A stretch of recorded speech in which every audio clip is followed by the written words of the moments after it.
Happy tax day, everybody. I hope you guys all paid your taxes so it can go to war and fraud, which is a funny statement. Guys, today we have several conversations, several topics to go through at the close here. We have Iran. We have the big one, Allbirds is up 700% today. I'm sure you've all heard why. We're going to go through that. We've got earnings for ASML as well as Bank of America to talk about.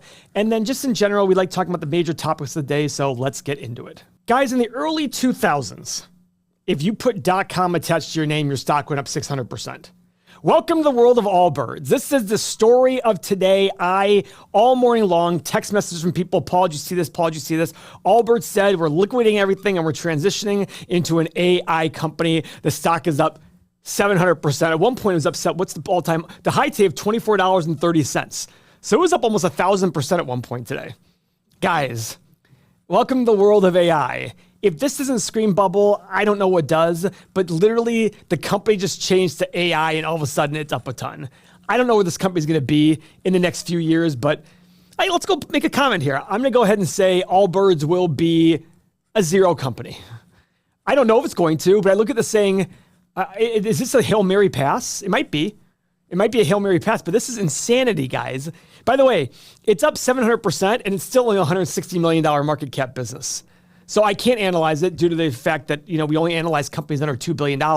But this is the story today and it's absolutely incredible. I absolutely, by the way, I don't get angry at the markets anymore. I used to get angry like, damn you markets, you're going up. Now I'm just like, hey, it is what it is. The markets are going to do what they want to do and I just got to enjoy the ride. This is absolutely entertaining. And I want everybody here to understand that we're living in times where we're going to look back and go, just like we still talk about the .com days.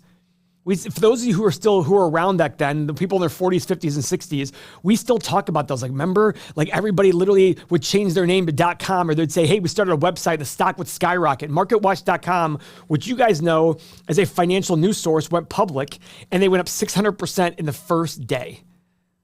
They're still around, but they're not publicly traded anymore. I mean, absolutely incredible, guys. This is such great. So let's see what the news is. The shoemaker rebrands as an AI company. Good God, I love that story. Imagine hearing that. Imagine you woke up imagine January 1st of this year, somebody said, there's a shoe company that's going to rebrand in bankruptcy, essentially, as an AI company. You'd been like, who is it? Is it Adidas? Is it Nike? Is it Puma? No, it's Allbirds.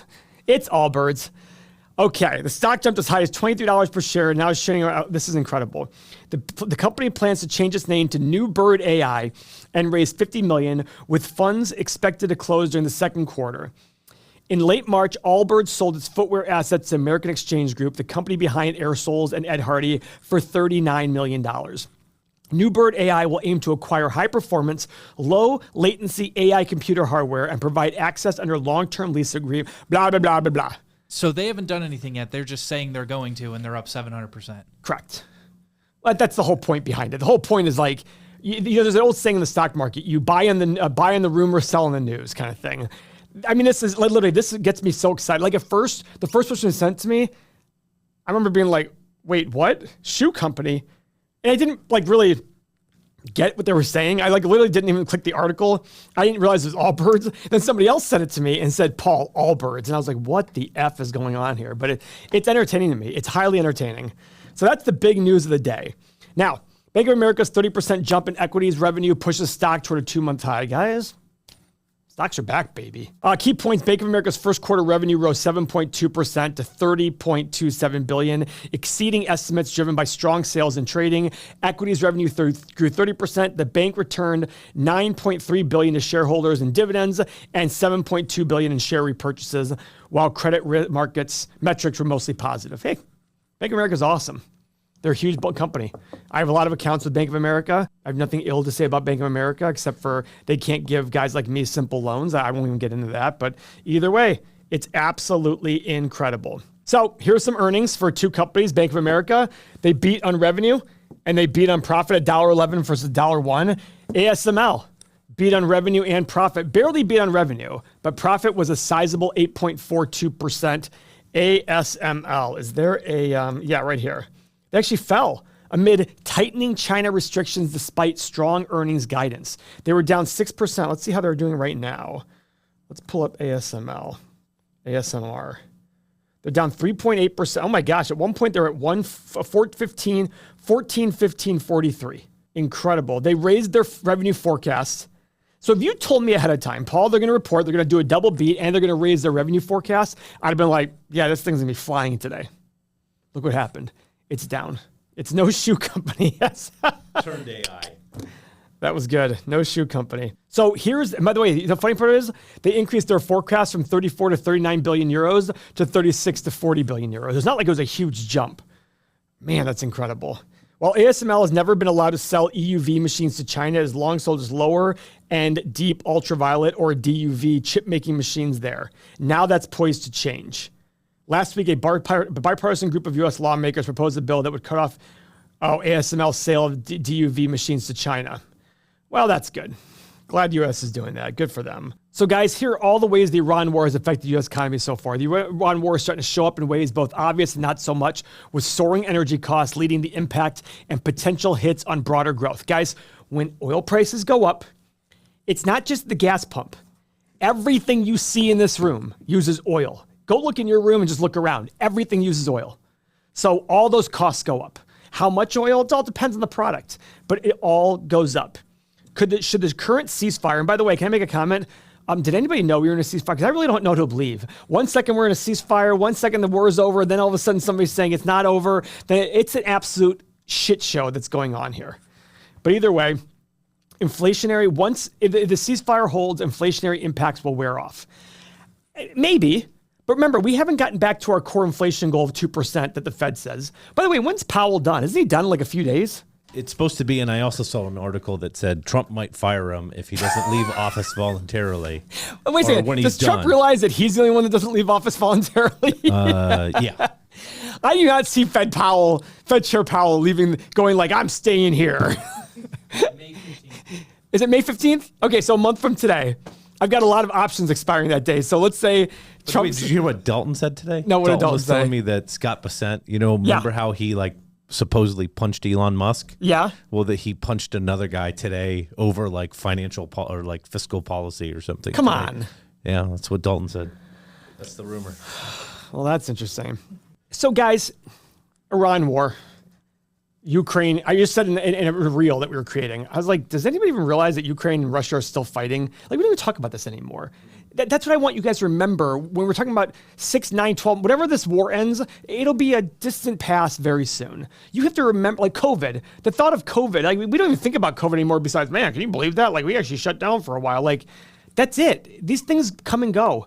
And markets still in the long run will go up if you pay a reasonable price, if you start at a reasonable price or go out long enough. This is what we're trying to teach on this channel. Don't get caught. By the way, it is fun as F to look at these stories, to enjoy them, but you've got to separate yourself from the story and the numbers there. Yes, war in Iran was probably going to impact something short term. Is it going to be permanent? I doubt it. This too shall pass. This is a very common theme in psychology. This too shall pass. Things aren't good forever. Things aren't bad forever. You don't even remember all the things that have happened in your lifetime. Guys, when you were a little kid, playing with Legos or playing with Barbie dolls or whatever you were doing, and the world was falling apart, you had no clue it was falling apart around you.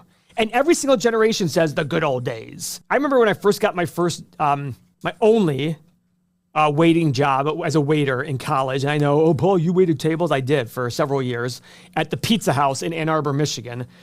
I remember them telling me before 9/11. I started before 9/11. Yeah, maybe it was right after 9/11 I started. They're like, before 9/11. Oh, I did. Yeah, it was after 9/11. Right after 9/11 I started. They're like, we used to make so much money every shift. And I'm like, but then I remember making money going, this is more than you guys said that you guys were making before. But it was just so much easier. I'm like, that doesn't make sense. But every generation and every year we think the past was so good. When I say we, most people. Me, I'm just like, no, I don't want to go to the past. I want to go to the future. I really like where I'm at today. And I look at the past going, oh, F that, I don't want to go to the past. I mean, this is the thing, guys. We're always worried about all these things that happen, but what's the point of it? The point is to worry for what reason? It's going to go away, and you're not going to even worry about it again. Guys, the great financial crisis, the entire banking industry almost collapsed. We got through it pretty freaking quickly. COVID, U.S. economy went down 34%. The world shut down. Can I remind everybody? and this is what everybody forgets, the market bottomed before the shutdown occurred. We had 5,000 cases of COVID when the market bottomed. Maybe I'm wrong. Maybe it was 10,000. The bottom line, actually, you know what? When was the market bottom? Let's actually look this up. March 23rd. So how many, ready? How many COVID cases did we have on March 23rd, 2020? I am so sorry. More than 40,000 cases. That was way off. 5,000 versus 40,000. How many cases did we have in the country by the end of it? The point is, we hadn't even scratched the surface. Hundreds of millions of people, everybody in the US basically got. Does anybody know anybody who did not get COVID? The only people who didn't get COVID are probably people who didn't test for it. Everyone got COVID. Yeah, and they probably just thought they probably had like a really mild case and just didn't, of something. Everybody had and COVID. It was COVID. So yeah. call it 300 million cases, and that was 40,000 at that point. Come on. So guys, these things all pass. Guys, 40,000 cases out of hundreds of millions in the US. The GDP fell 34%. We got through it, all-time highs by the end of the year. Doesn't mean that's going to happen again, but the point is, we will get through everything. We will get through everything. And for those of you who don't realize, when things are looking really, really bad, I always tell people you've got to still invest. And the reason being is, if it does go to zero, your money's going to be useless anyway, so who the F cares? You might as well be buying. Guys, if the economy went to zero, who's going to win? I always say people with the most guns and land are going to win. I mean, it's just nuts out there. So anyways, that's where we're here to talk about on Everything Money Plus, the things in the news, to talk about a few companies here and there, but this is the mentality I want you guys to have. I want you guys to come here because right now it's easy to feel confident. You're like, markets are up. This is good. There'll be a time when it's scary. Every single person in the past I've known who said they would buy more when markets fell, pretty much every single one of them, 99% of them did not do it. Why? Because the story changed. Because when things are up a lot, you can't imagine the bad story that would exist. You can't imagine all those things. So you sit there and say, yeah, I'd buy more if stocks fell. Of course, I want to buy Microsoft at 150. But when Microsoft goes to 150, you'll be like, well, the reason it's 150 is things have changed in the software. Look at SaaS. Look at Adobe. Look at CRM, Salesforce. Well, yeah, of course, those companies suck now. I'm like, so it didn't suck at 700, but now it sucks at 240, even though revenue and profit are higher because AI is going to take it all away. I don't get that thesis. They might end up being right, but it's not right for the right reasons, in my opinion. I'm willing to make that bet. So that's where I stand on things. If that makes sense to you, subscribe to the channel. If you've been watching us for a while and you want to have a place where you have the tools and the people around you to help you make better decisions so you can feel better as you're going through turbulent times, because guys, that's the hardest part. We've all been through tough times in our life and we do anything at those times to be around people who can help us. That's what that's for. So if you want that, click the link below or the first comment we pinned. It's a link to our community. There's a 7-day trial, $1 per day. 70 to 80% of people who try it end up signing up for the rest of the year. That is how great it is. And it gives you all the tools. We were just on a class today and somebody said, a 66-year-old man said, I wish I had this. He's like, you've absolutely changed the game for me in investing by having these tools. And I was like, well, I'm glad to hear that. I was like, by the way, I did it for me. And then somebody was like, and then I said one day, yeah, maybe we should try to sell it. You know why? Because people were asking us, how do I get that software? I'm like, you can't get it. It's amazing how things work out that way. So guys, subscribe to the channel if you're new, watch more videos. If you've been around for a while, check out the community. I think you'll really enjoy it because you need this in order to make better decisions. Thank you for your time.